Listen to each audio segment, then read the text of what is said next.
Kusi advancing into losers finals with another victory over Kate. Kate going home 4th, and now 0-6 versus Kusi. How long is this streak gonna last? What was so impressive about that last sequence by Kusi, it was like over the course of like 30 seconds where he got slowly more and more confident about covering that top platform, because first we saw Cake slightly mess up his ledge cancel there, and Kusi just took like whatever small thing he could get. Then he deliberately put his up air there, expecting, okay, he's going to go for the edge cancel again, and he got that. And then the next time he's like, I'm going to just be on the top platform, and I'll catch you there myself. And every time escalating that punish a little bit more and getting himself the stock at the end. It's like that guy that owes you money that keeps ducking you and ducking you. He's like, oh man, I'll meet you here. Oh man, I'll meet you here. And you go, you know what? I'm going to meet you actually. I'll see you up there. So that's going to give us our top 3. Penguin waiting in Grands. The scene set so many times before. Can Kusi get the run back here on Halite in Losers Finals? I'm really interested to see how this set goes. We're going to go to Tower of Heaven Game 1. This is something that went Game 5, their last set, right? And because it was the nose dives off of right. Yeah, if there was any run back from winners that needed to happen, this feels like the one that needed to most happen based on the lead that Kusi had that Game 5. Yeah, in terms of divs for like emergency best like extension or whatever, I feel like Kusi had like the biggest rights to that. Yeah, I've never seen a Thug winner semis before, but if anyone deserved one. Oh, there we go. There's the bash starting off great with the stock lead. Kusi. Oh, doesn't get hit by that mine. And that's big for Kusi too, right? Like having the confidence that early to go for bash. I mean, it's something like we didn't see until like Game 4 in the last set. So the fact that he's going for it this early could tell us a lot about how this game's going to go. I mean, that's kind of the nice thing, like the tiny silver lining is that if you lose that way, like all of your conditioning from that set earlier on still has paid off, right? Like he was not able to jump that entire arc after that up tilt. What in the world? Oh man, he gets to the top platform. What the heck? It kind of looked like he was floating more than like Eliana normally does as a snake, so I don't know. Well, I'm not saying hacks, but you know. Those are your waveland changes that you put in, Dan, so there might be that. I mean, I guess he was like pretty high to even get there.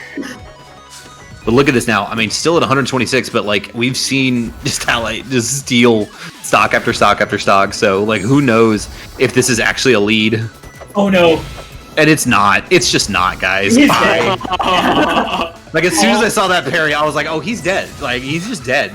The mine's already on him too. Yeah, best of luck. It's basically like chef's choice for what cut of the Ori he wants there when he gets exactly. This is the combo du jour. This is chef's choice. Oh man, the little gaps there. Halite is aware. Okay, this is where he can actually get an aerial out. Fastfall put out that parry to catch it and keep things going. That's pretty scary. And now we have Halite actually with the tiniest percent lead. And just a little bit of the overheat bar left. Not going to be able to use it this round, it seems. Oh, he does forward strong. I think probably going for the down strong gain a little height, but... To try to wait out that last bit of the bar, because he was pixels away. He just needed to stall just a little bit, and then he could fly again. Right, but I mean, you think about it, guys. The karmic balance put back into place. Kusi throwing away Game 5, Halite throwing away Game 1, and the way that Halite was playing there, it like despite the huge starts that Kusi was getting on those stocks, I never really felt like the Halite was out of the game here. So even though down Game 1, I really think going to Aramata, as we see coming up here, might still be a chance to see a long extended set between these two. I saw that moment of hesitation, like, do I aim immediately for Kusi, or do I just like move myself back? Do I go where I think he's gonna go? This is a stage where we've seen a lot of sniping from Halite, especially in his set against Protagify. Quite a lot, even just in neutral. Going for the outside. Oh no. Interesting wait, and still alive. Good stall. Kusi hangs on to the stock. Even percents here. But I mean, it's just like that, the overheat bar back so quickly. Kusi's just trying to play so reactive when it comes to the edge guard too, hoping for something he can really punish like that, right? The moment he sees the snack, He knows that he has to land on stage, and then he even has time to charge up his up strong. Yeah, I mean, it asks the existential question: what if Snek has no mech? And in this case, it does lead to death. Yep, do air dodge out there. Oh man, I thought I was gonna try to do another up air. Yep. Oh, great DI out.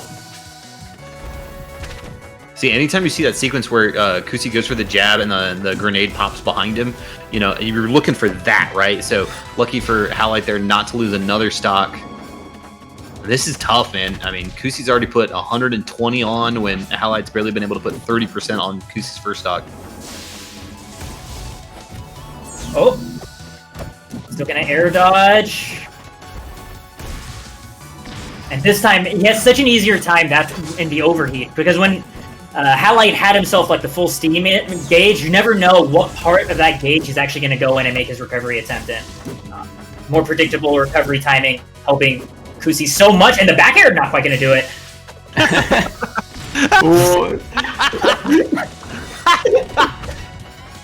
That's great. This character's nuts. Halite getting that kill there, the offstage play. Spaghetti offstage. Like, I want Halite to do my finances. Like, I want him to tell me like what to invest in. Like, the brain. But I mean, despite that, Kusi just another dominant performance here that we saw, much like in the games against Cake, and now putting himself one game away to face off against Penguin. I mean, guys, Kusi looks like he is on a roll here. He's one game away from fighting his own demon. From the losers in a grand final, so like things are only going to get harder and harder for Kusi. Right, exactly, and that's something I want to look up real quick is how he does, because it looks like most played, most lost, 7 times played, 7 times lost against Penguin. So another chance to take somebody out.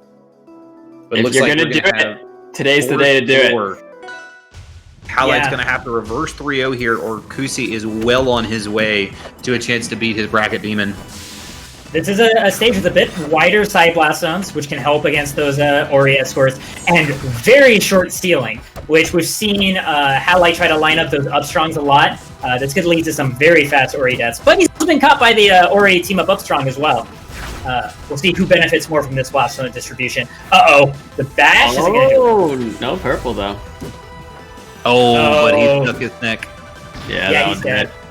I think he even started drifting out after that second up air. Like, yeah, there's nothing he can do. But the fact he might have been able to get back, saving his air dodge a little bit on that second one, but he was in a lot of trouble with no mech. Oh, good catch. Right back though. Dan, I saw after the up tilt that the heat gauge dissipated. Is that something that like has more knockback based on like how much heat is there, or is it just something that like has stalled so much time for Ellie that she just gets her gauge refreshed? Yeah. So we set it up so the knockback like increases with like the amount of heat that you use. That's very cool. Because I just sure. Like I said, Trevor has done the implementation, so like that was like the design when we put it in. I'm 90% sure that's what is in the game now too. Well, what's crazy is I've watched game after game after game, and it wasn't until just then that I realized, oh look, the gauge disappeared. Yeah, so I think it's the hold A, right? That's the input. Because you can also just not use any heat on the up tilt, just do like a regular up tilt if you want. Really just charge that force strong past the parry. Okay. And once again, back to even game. They answered each other first thing on their respawns. But it's on Halite to make this count. He is out of games to give on this run. But oh gosh, almost reading that air dodge and getting the up strong. Yeah, just a little bit of a charge shy. Still has some good percent, still has some overheat. It looks like he's really trying to intimidate an opening, but Kusi doesn't give it to him and instead finds himself his own juggle start. That's gonna be it! What? Beautiful stuff. The sign tap into the up strong, and Kusi takes it 3-0 over Halite. A decisive answer, a correction for the SD that happened in winners. But now Kusi has to fight his demon in Penguin in Grand Finals. Meanwhile, though, Halite, with his run to 3rd place, finally a stable connection. This is the damage this Eliana is capable of. What a show he gave us. That is such an incredible treat. I love seeing new players just blow my mind. Or not new, but players I haven't seen before. I need to know when the next online event is. I want to watch more. I'm sitting here thinking, going, man, I want to play Eliana. I know that I'm too dumb to do it, but I want to do it. Mm-hmm. Eliana is super dope. And so, guys, once again, this is grand finals of the RCS finals. This is the last of the last. Make sure you have those hashtag Hitbox, hashtag Twitch Absas for your chance to win. Thanks once again to Hitbox sponsoring this tournament series, of course. They are a great sponsor. We've used them in the past. Glad to have them on again here for the Rivals Championship to end here on January 17th, 2021, to give you a little bit of historical precedence here. This is it, guys. This would be Genesis Sunday. Can Penguin finally do it? You know, didn't get a chance to do it at Genesis last year. Managed to do it the year. No, Genesis. My brain shutting down. Nick, who won Genesis 6? Okay, this so is the Genesis third year in 6, a row in winners final. In winners final. Yeah, this is the third year in a row that Penguins made it at this spot.